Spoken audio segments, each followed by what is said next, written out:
ओहो, क्या मस्त बादल हो रखे हैं सर इस टाइम।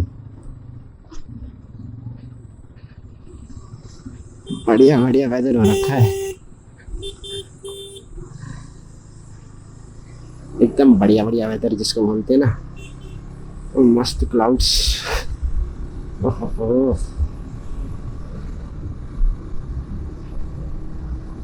और गाइस क्या हाल है आप सभी का इस खूबसूरत दिन में को क्या होता है। क्या हाल है आप सभी का इस खूबसूरत दिन पे। क्या मस्त बादल हो रखे हैं, ठंडा ठंडा मौसम है और हम अपनी बाइक चला रहे हैं। और क्या चाहिए बताओ।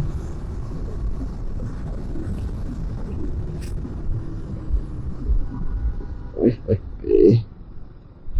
हल्के हल्के गाने वो भी चला देते हैं इंटरकॉम पे।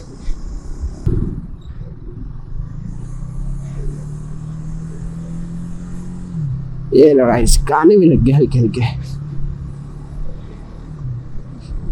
Now everything is set.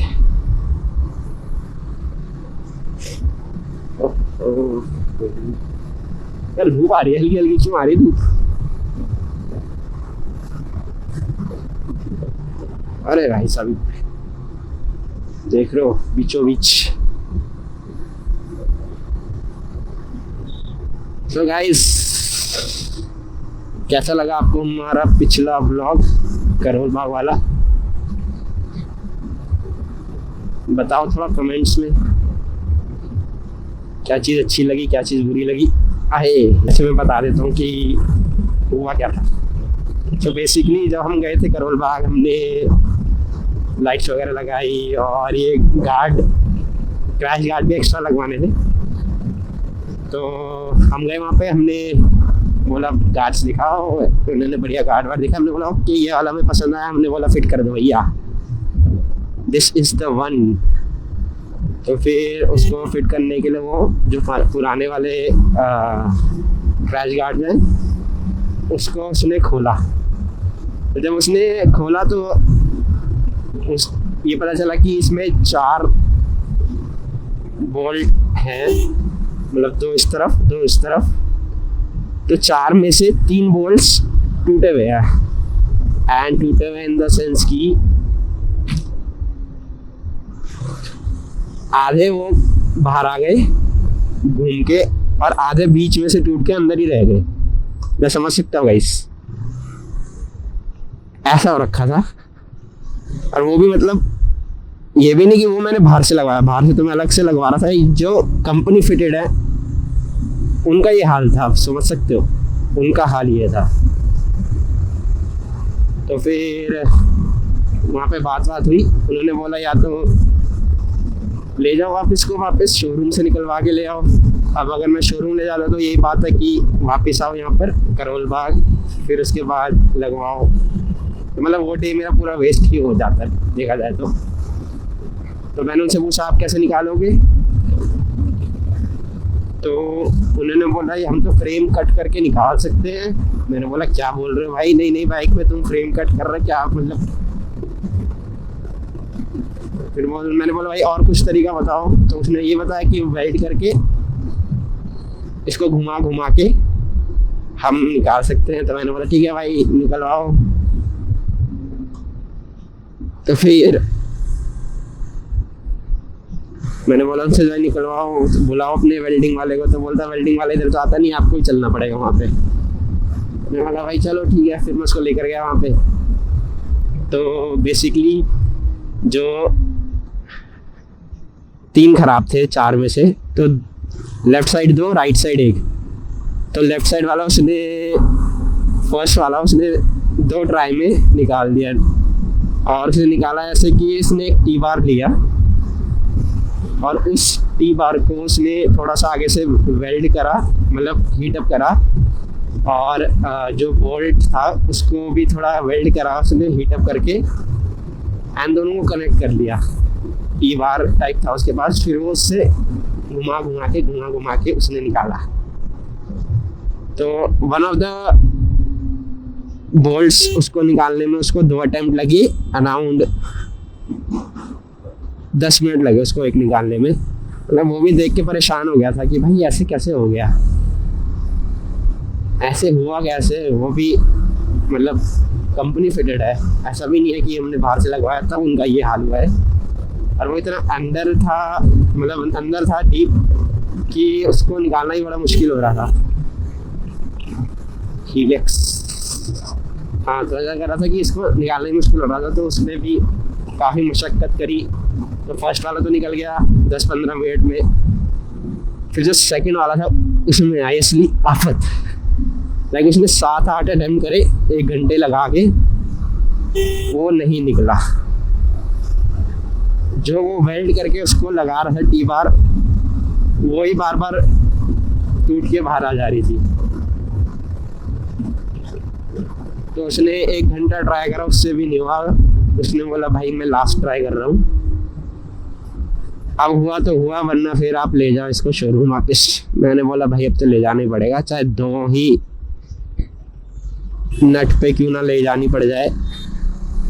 तो फिर उसने दोबारा लगाया टी बार, वेल्ड करा एंड आधे घंटा छोड़ दिया ताकि थोड़ा ठंडा हो जाए। देन आधा घंटे के बाद उसने ऑयल वगैरह डाला अंदर और बोला कि बाइक को आप लिटा दो ताकि ऑयल अंदर तक चला जाए। तो मैं और आशीष भैया दोनों मिलके बाइक पकड़ के बाइक को लिटा रखा था ऑलमोस्ट। फिर उसने 10-15 मिनट धीरे धीरे लेफ्ट राइट घुमा के एंटी क्लॉकवाइज, धीरे धीरे क्लॉकवाइज, ऐसे जाकर उसने निकाला वो। तो मतलब इस चक्कर में ही 2 बोल्ट निकालने के चक्कर में 2 से 2.5 घंटे लग गए हमारे। 2 से 2.5 घंटे, आप सोच रहे हो गाइस, 2 से 2.5 घंटे का हमारा टोटल काम था कि हम लगा के सब कुछ, lights, auxiliary lights, crash guard, उनको भी अपने बाइक पे सामान लगवाना था, सीट कवर वगैरह जैसे। तो वो सब करवाने में हमने सोचा 2.5 घंटे लगे, 2.5-3 घंटे लगे, लेकिन हमें ये 2 बोल्ट निकालने में ही 2.5-3 घंटे लग गए। फिर उसके बाद मैं वापस आया शॉप पे, फिर उसने लगाया। तो जैसे मैंने बताया 3 खराब थे इसके बोल्ट। तो राइट साइड एक था और लेफ्ट साइड 2 थे। तो मैंने राइट साइड एक वाले को मैंने बोला कि आप इसको लगे रहने दो ताकि मैं शोरूम में दिखा के, सर्विस सेंटर में दिखा के उनको बता सकूँ कि भाई देखो ऐसे सीन हुआ है। तो फिर एक तो इसमें लगाए, एक एज इट इज़ अभी भी इसमें ऐसे ही है, एंड यहाँ के दोनों चेंज कर दिए। तो फिर ये क्रैश गार्ड लगवाए मैंने, ऑक्सिलरी लाइट्स लगवाई मैंने फिर यहाँ पे जीपीएस माउंट भी लगवाया था, बट वो मेरे को अच्छा नहीं लग रहा था कॉज बहुत ऊंचा लग रहा था मेरे को। तो मैंने अभी एक ऑनलाइन मंगवाया है, वो आ जाएगा वीकेंड तक, तो फिर उसको भी लगा के आपको दिखाऊंगा। एंड फिर ये फ़ोन माउंट भी लगाया। तो ये फ़ोन माउंट का मेरे को पहले उस पर लगाना है, जीपीएस माउंट पे ही, बट अभी वो लगानी है तो मैंने फॉर द टाइम बिंग मैंने इसको इधर ही लगा रखा है यहाँ पे। ठीक है, ये सब हो गया, सारा लगू के घर आ गए। तो जब घर आए तो हमने देखा कि जब मैंने बाइक ऑफ करी, मतलब बाइक की निकालनी थी, तो मैंने इंजन ऑफ करके बाइक ऑफ कर रहा था, तब मैंने देखा कि इंजन लाइट जल रही है। तो उस टाइम मैंने इतना नोटिस नहीं करा, मेरे को लगा मे बी बाइक का इंजन ऑफ है इसलिए जल रही है, लगता है लगी है गाड़ी। हाँ, तो जैसा कि मैं कह रहा था कि इंजन लाइट ऑन हुई, तो मेरे को लगा कि मे बी इग्निशन ऑफ है इसलिए ऑन हो गई हो ना। तो मैं सो गया रात को। फिर अगले दिन मैं निकला जब बाइक लेके, तब मैंने देखा तभी भी इंजन लाइट ऑन है। तो फिर मैं सीधे सर्विस सेंटर लेकर गया, क्योंकि अपना ये बोल्ट वाला इशू भी दिखाना था उन्हें और ये इंजन लाइट वाला इशू भी दिखाना था। मैं गया सर्विस सेंटर, मैंने उनको पूरा सीन समझाया, ऐसे था, टूट के अंदर गिर गया, ये हो गया वो हो गया। तो उन्होंने बोला कि आप हमारे पास ले आते हैं, हम इसको निकाल देते। मैंने बोला यार मैं करोल बाग से अब थोड़ी आऊँगा, फिर दोबारा करोल बाग जाऊँगा। मैंने वहीं पे वेल्डिंग करवा के निकालवा लिया। फिर उसके बाद उन्होंने ये भी बताया कि मेरे ही बाइक के साथ ऐसा नहीं हुआ है, 3-4 और केसेस आ रखे हैं इनके पास सेम टू सेम, जहाँ पे ऐसे नट एंड बोल्ट्स टूट गए हैं। एंड उसका रीज़न ये है क्योंकि वाइब्रेशंस बहुत है बाइक में, ये रीज़न दिया उन्होंने कि वाइब्रेशंस के वजह से टूटे हैं वो। तो फिर मैंने बोला अब तो क्या कर सकता है मैंने, तो उन्होंने बोला जो एक अभी भी लगा हुआ है राइट साइड वाला, बोलते जब भी आप नेक्स्ट इसको सर्विस कराने आओगे तो हम इसको रिप्लेस कर देंगे। मैंने बोला ठीक है, अब नेक्स्ट सर्विस तो हमारी राइड के बाद ही होगी, क्योंकि राइड हम ऐसी जगह करेंगे कि देखकर मज़ा आ जाएगा, है ना। तो फिर आप भी हमारे साथ बने रहो, ठीक है, सपोर्ट करो, आपको भी हम अच्छे रास्ते दिखाएंगे और सुंदर सुंदर नज़ारे दिखाएंगे, बहुत मज़े कराएंगे आपको। तो फिर हमें बने रहिए हमारे साथ, और लाइव अपडेट्स के लिए इंस्टाग्राम पे ज़रूर फॉलो कर लेना, है ना, क्योंकि लाइव अपडेट्स तो वहीं पर आएंगी। यहाँ पे तो वीडियो आती है थोड़ा देर में, एडिट करते हैं, है ना, थोड़ा टाइम लगता है। तो इंस्टाग्राम पे आप फॉलो करो, लाइव अपडेट मिलती रहेंगी, किधर है, कैसे है, कहाँ है ना, तो वहाँ फॉलो करना फटाफट से। फिर हाँ, तो फिर जैसा कि मैं बोल रहा था, राइड के लिए हमें ज़रूरत है। तो फिर ये सब हो गया, सर्विस वगैरह की बात होगी। फिर उसके बाद मेरे को एक और जो इशू लग रहा है अपने बाइक में, मतलब थोड़ा बहुत ही है, ज़्यादा नहीं है, कि जब भी मैं गियर शिफ्ट कर रहा हूँ ना, बेसिकली गियर अप कर रहा हूँ, तो ना हल्का सा परफॉर्मेंस लैग मतलब पावर लैग बेसिकली, तो बहुत हल्का सा पावर लैग होता है, जिसकी वजह से बाइक हल्की सी रुकती है, तो उसकी वजह से जर्क आता है। तो ये मेरे को फील हुआ एट हायर स्पीड्स, क्योंकि एक तो ऑलरेडी बाइक स्पीड में होती है थोड़ी, एंड जब उसके बाद सडन पावर ड्रॉप होता है तो फील होता है। तो मैंने ये भी बताया उनको, और जो सर्विस सेंटर में भैया थे उन्होंने भी बाइक को राइड करके देखा है, उन्हें भी ये सेम चीज़ फील हुई। अरे भाई, इसकी नंबर प्लेट गिरने वाली है, कैसे लटक रही है इसकी नंबर प्लेट। हाँ, तो जस्ट अरे यार, आज भी ट्रैफिक, आज तो मुझे जल्दी निकला हूँ भाई।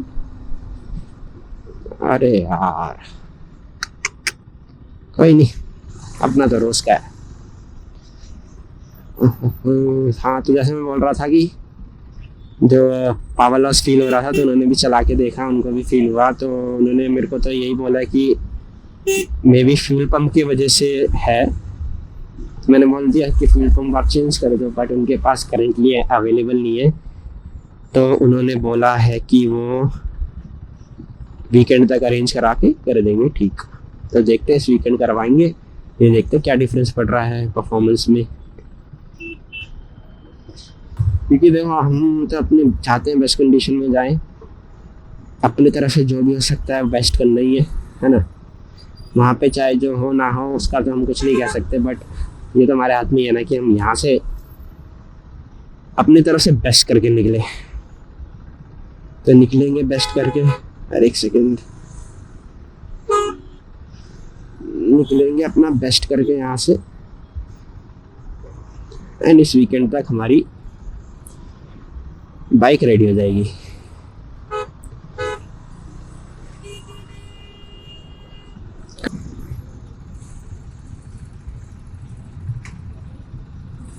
पूरा दूर तक फोम वाइट फोम।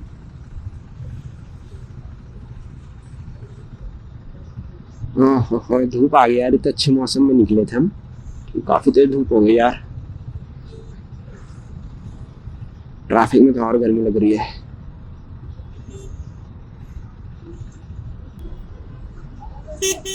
एक सेकेंड एक second. Look at Randy Orton slithering. Watch out, watch out, watch out, watch out! KO!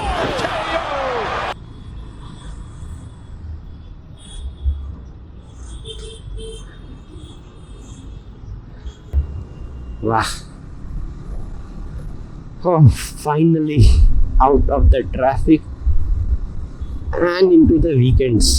उसके ऊपर इतना भारी पिलर।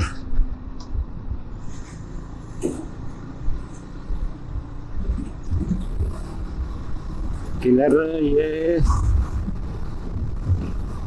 जो यहाँ पे ये ब्रिज बन रहा है ना बाईपास वाला, इसके लिए ले जा रहे हैं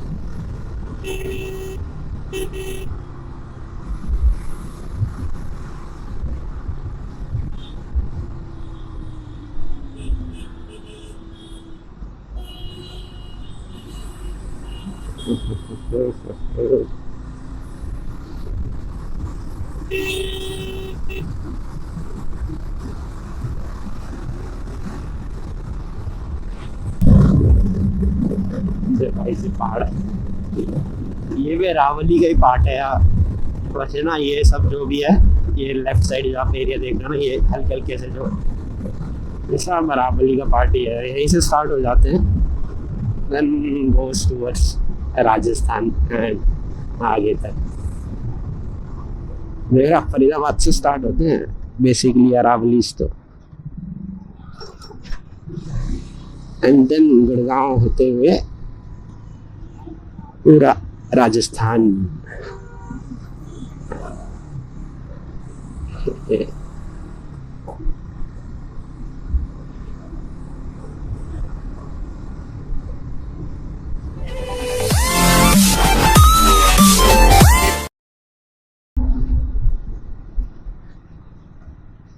देख रहे हो गाइस, इसको बोलते हैं biased road. Biased road, biased road इसलिए कि आप राइट साइड वाली रोड देखो, आप देख रहे हो क्या मक्खन रोड है, बढ़िया रोड बना रखी है, प्रॉपर मार्किंग्स, प्रॉपर रिफ्लेक्टर्स भी लगवा रखे इनफैक्ट, है ना, देख रहे हो ना। और आप ये वाली रोड देखो, देख रहे हो आप इस रोड का कंडीशन और उस रोड की कंडीशन। आई डोंट नो ऐसा क्यों है, ऐसी नाइंसाफी इस रोड के साथ क्यों करी गई है।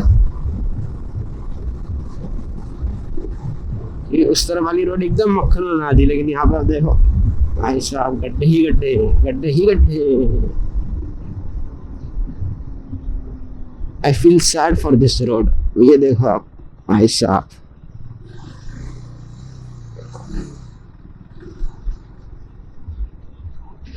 please do something about it, please. Justice for the road, hashtag justice for the road.